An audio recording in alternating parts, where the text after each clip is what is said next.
A. Sejarah perkembangan teori Kumboldt Training Theories of Career Counseling.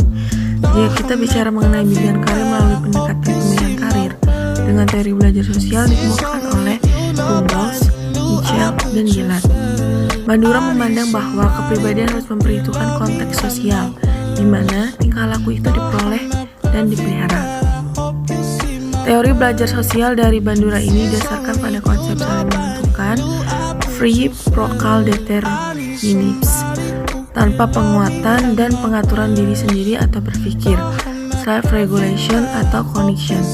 Determinis reciprocal ini menjelaskan bahwa tingkah laku manusia dalam bentuk interaksi timbal balik yang terus-menerus antara determinal kognitif, behavioral, dan lingkungan.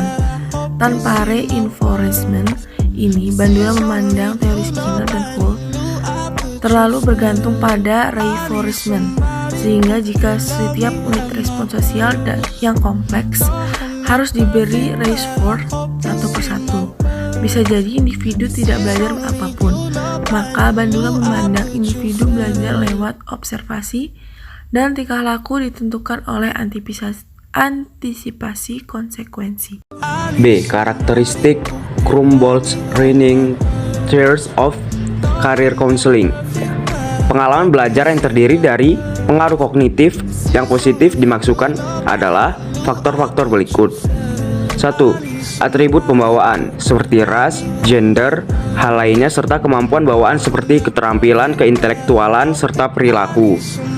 2. Kondisi lingkungan sosial seperti kehidupan sosial, pengalaman individu dalam kerja, pelatihan, kebijakan sosial, serta pengalaman kerja dari orang lain yang mempengaruhi pemilihan kerja. 3. Pengalaman belajar dari masa lalu dibagi menjadi dua tipe, yaitu pengalaman belajar asosiasi yang mana individu mengamati keterkaitan antara kejadian dan mampu memprediksi segala kemungkinan. Yang keempat, dalam skill pendekatan tugas, berkaitan skill individu dalam melaksanakan tugas baru melalui pengalaman bahwasannya seperti pemecahan masalah, skill, kebiasaan kerja, mental, set, respon emosional. Yang C, konsep dasar pemilihan karir berdasarkan teori Kumboldt Training Theories of Career Counseling. Oleh karena itu, teori belajar sosial dalam menentukan pilihan kerja menjelaskan mengenai pilihan karir yang sebenarnya. Dan teori mengenai belajar dalam pemilihan karir juga menggambarkan apa yang bisa dilakukan konselor untuk membantu klien mereka menyelesaikan dilema kerja klien tersebut. D. Kekuatan dan kelemahan teori Kumboldt Training Theories of Career Counseling. Keunggulannya: 1. Pendekatan teori belajar sosial dalam pemilihan dan penentuan karir ini berangkat dari psikologi kepribadian yang dikelompokkan ke dalam paradigma behavioristik. 2. Memandang bahwa setiap manusia memiliki kekuatan dalam mengatur diri mereka sendiri serta berpikir sehingga mampu untuk bertingkah laku dalam pengembangan skill. 3. Memandang bahwa manusia tidak hanya dipengaruhi oleh lingkungan, akan tetapi adanya konsep resiprokal antara pribadi manusia, lingkungan, dan perilakunya. 4. Dalam pemilihan dan penentuan karir melalui pendekatan ini untuk memfasilitasi perolehan pengetahuan tentang diri dan skill yang dibutuhkan untuk menangani dunia yang selalu berubah, yang dipenuhi dengan ketidakpastian, bukan untuk memilih pekerjaan berdasarkan karakter personal pembuat keputusan. Kelemahannya: 1. Tidak menjelaskan pada tahap perkembangan apa individu tersebut mulai menentukan pemilihan dan penentuan karir.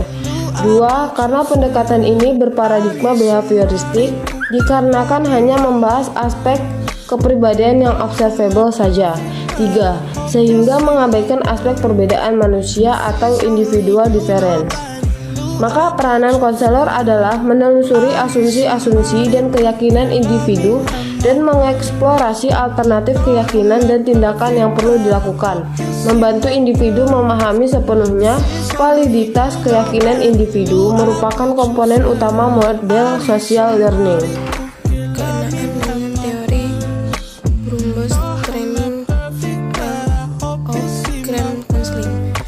Kumboldt juga memberikan beberapa beberapa objektif untuk konseling karir sebagai berikut. Yang pertama, membuat keputusan karir merupakan keterampilan yang dipelajari. Yang kedua, individu yang mengakui telah melakukan pilihan karir memerlukan bantuan juga. Pilihan karirnya mungkin telah dilakukan berdasarkan informasi yang tidak akurat dan alternatif yang keliru. Ketiga, berhasilnya diakui berdasarkan keterampilan yang telah ditunjukkan mahasiswa dalam membuat keputusan. Diperlukannya evaluasi terhadap keterampilan membuat keputusan. Yang keempat, killer berdasarkan dari berbagai macam kelompok. Yang kelima, klien yang tidak usah menjadikan salah jika mereka tidak yakin tempat karirnya apa yang harus dimasukinya.